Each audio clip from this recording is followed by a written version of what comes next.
నమస్తే అండి. Madhu park ridge అపార్ట్మెంట్‌కి మేము 2004లో చట్టబద్ధంగా అన్ని రకాలుగా పర్మిషన్స్, అప్రూవల్స్ తీసుకొని లేఅవుట్ అప్రూవల్ తోటి కన్‌స్ట్రక్షన్ చేయించుకొని ఈ బిల్డింగ్ కన్‌స్ట్రక్ట్ చేయడం అయినది. 2009లో ఇది పూర్తిగా కంప్లీట్ అయ్యి మేము ఆక్యుపై చేయడం అనేది జరిగింది. ఇప్పటికి మోర్ దాన్ 15 ఇయర్స్ నుంచి మేము ఇక్కడ ఉంటున్నాము.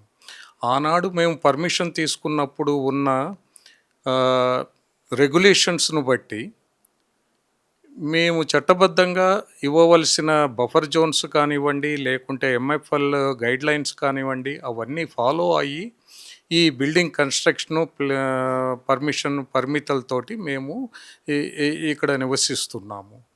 ఆనాటి నుంచి ఈనాటి వరకు కూడా ఎవ్రీ ఇయర్ మేము హౌస్ టాక్సెస్ రెగ్యులర్‌గా పే చేసుకుంటూ ఎన్నో కుటుంబాలు ఇక్కడ నివసిస్తున్నాయి. ఇక్కడ మొత్తం 2 బ్లాకులు ఉన్నాయి. A block, B block.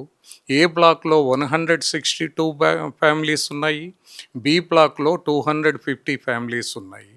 ఇక్కడ చాలామంది retiree officers, army retiree officers, తర్వాత వృద్ధులు, ఇంకా గవర్నమెంట్ అఫిషియల్సు, ఇలాగా ఎంతోమంది ప్రశాంతంగా కాలం గడుపుతున్న సమయంలో మాకు ఈ మధ్య నోటిఫికేషన్ అనేది ఇవ్వడం జరిగింది గవర్నమెంట్ వారు. తెలంగాణ గవర్నమెంట్ రెవెన్యూ డిపార్ట్మెంట్ వాళ్ళు అక్విజిషన్ నోటీసు ఫిబ్రవరి 12వ తారీఖున పేపర్‌లో ప్రచురించడమైనది.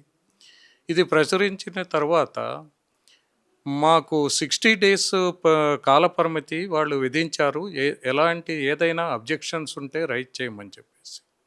ఆ అక్విజిషన్ నోటీసులో ఇది ఎంఆర్‌డీసీఎల్ మూసీ రివర్ డెవలప్‌మెంట్ ప్రాజెక్ట్ క్రింద గాంధీ సరోవర్ ప్రాజెక్టు కోసము మేము అక్విజిషన్ చేస్తున్నాము అని చెప్పేసి ప్రచురించడమైనది. ఇంతకు ముందు మాకు ఎలాంటి నోటీసులు కానీ, లేకుంటే ఎలాంటి ఇన్ఫర్మేషన్ కానీ ఈ ప్రాజెక్టు పైన మాకు ఇవ్వలేదు. మేము ఫస్ట్ టైము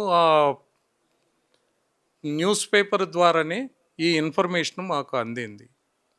ఒక్కసారిగా ఇంతమంది ఫ్యామిలీస్‌కు అక్విజిషన్ నోటీస్ రావడం అనేది చాలా ఇబ్బందికరమైన విషయము. మేము ఇలాంటి ఉన్న పరిస్థితుల్లో ఎంతోమంది పిల్లలు, తర్వాత వృద్ధులు, ఎంప్లాయీసు వీళ్ళంతా కూడా మేము ఇక్కడ స్టెబిలైజ్ అయ్యి మా జీవితం గడుపుతున్నప్పుడు ఇలాంటి అక్విజిషన్ నోటీస్ గవర్నమెంట్ మాతో సంప్రదించకుండా ఈ నోటీసు ఇవ్వడం అనేది చాలా రకాలుగా అందరికీ కూడా నమ్మశక్య కాని విషయంగా మారిపోయింది.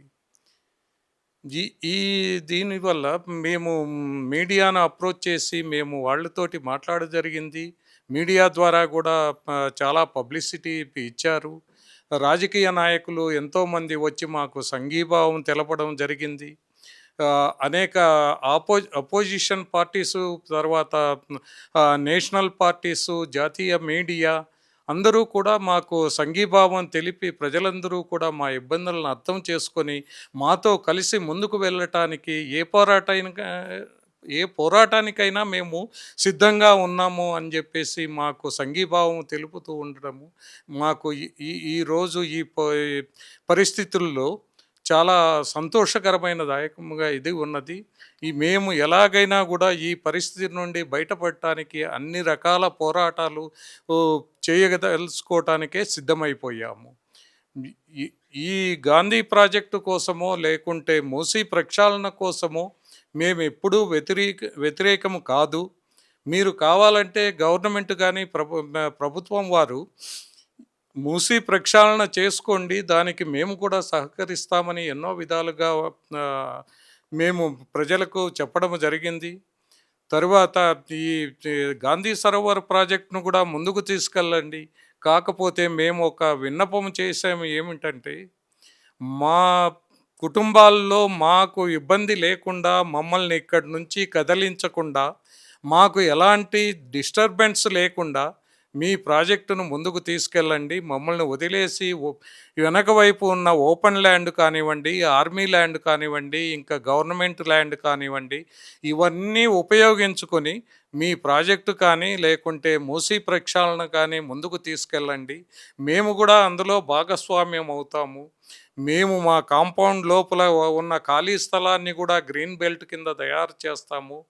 మా కాంపౌండ్ అవతల ఉన్న మూషీకి మధ్యన ఉన్న భాగాన్ని కూడా గ్రీన్ బెల్ట్‌గా తయారు చేయటానికి మేము సహకరించి అన్ని విధాలా ప్రోత్సహిస్తాము.